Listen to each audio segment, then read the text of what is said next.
Cycling is a fun way to get out and enjoy the great outdoors. It's good exercise, it's fun, and it's a good way to get around town.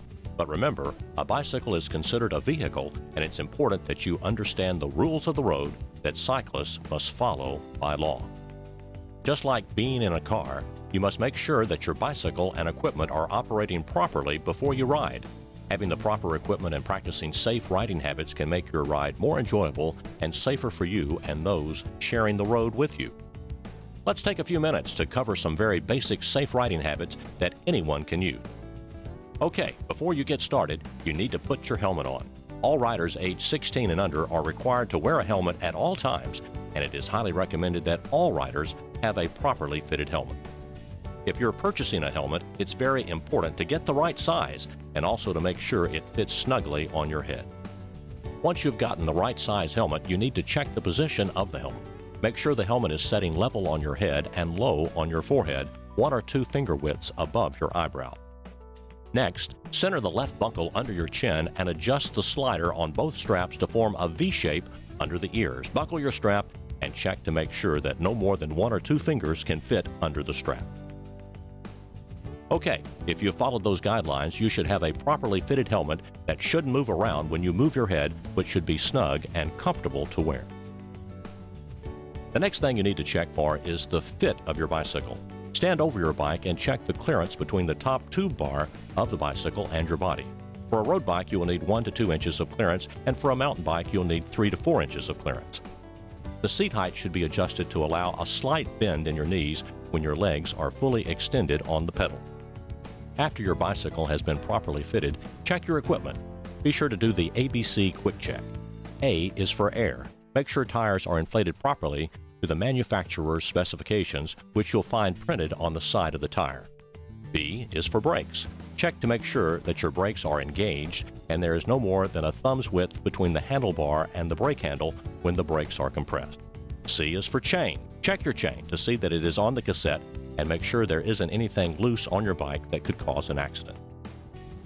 Finally, quick is for the quick release. Be sure that the quick release levers on your wheels are closed snugly and the levers point up or back, never towards the front of the bicycle. Getting close, but you're not quite ready to ride just yet. Look at what you're wearing. Does it grab your attention? If not, it's time to go change and wear something that gets you noticed. Bright or reflective clothing will get people's attention and will let them know that you're there.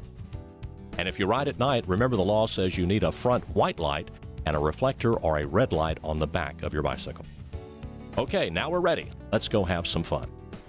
Once you start riding, the first thing to remember is to control your bicycle. Keep one hand on the handlebars at all times and keep items in a carrier or a backpack. Obey the rules of the road, which means you must obey traffic signs and signals as if you were driving a car. Remember to ride with traffic, not against it. By law, a rider should stay as far to the right in the travel lane as possible, allowing a few feet between the white edge line and the rider. This allows you to avoid debris in the roadway, obstacles like sewer grates, or to avoid doors opening from parked cars. A bicycle is considered by law as a vehicle, and you have the right to ride in the travel lane. If the travel lane is not wide enough for a car and the bicycle to safely share the lane with at least 3 feet between the car and the cyclist and a few feet between the cyclist and the edge of the roadway, then the cyclist has the legal right to take the lane or ride in the middle of the travel lane. Positioning yourself in the middle of the lane makes you more visible to cars and should be used when there are sharp curves, hills, or other circumstances with limited sight distances. Return to the right side of the lane when it is safe to do so. By law, when vehicles are passing, they must leave at least a 3-foot gap between the vehicle and the cyclist. In many cases, the safest way for a car to pass a cyclist is to get in the left travel lane just as a car would pass another slow-moving vehicle. By not riding on the edge line, you are helping to claim your space on the roadway and make it less tempting for a car to pass you in your lane of travel. Watch for road hazards. If you're riding in a group, alert the riders behind you of a potential hazard. Be predictable and ride in a straight line. Signal your moves to others and always look before turning. Signal a left turn by straightening your left arm. A right turn may be signaled by making an L shape with the left arm or by straightening the right arm. A stop is signaled with a downward open palm face back towards the drivers behind the cyclist. Riding in groups can be fun, but remember that by law, riders should ride no more than 2 abreast, and the recommended practice is to ride single file.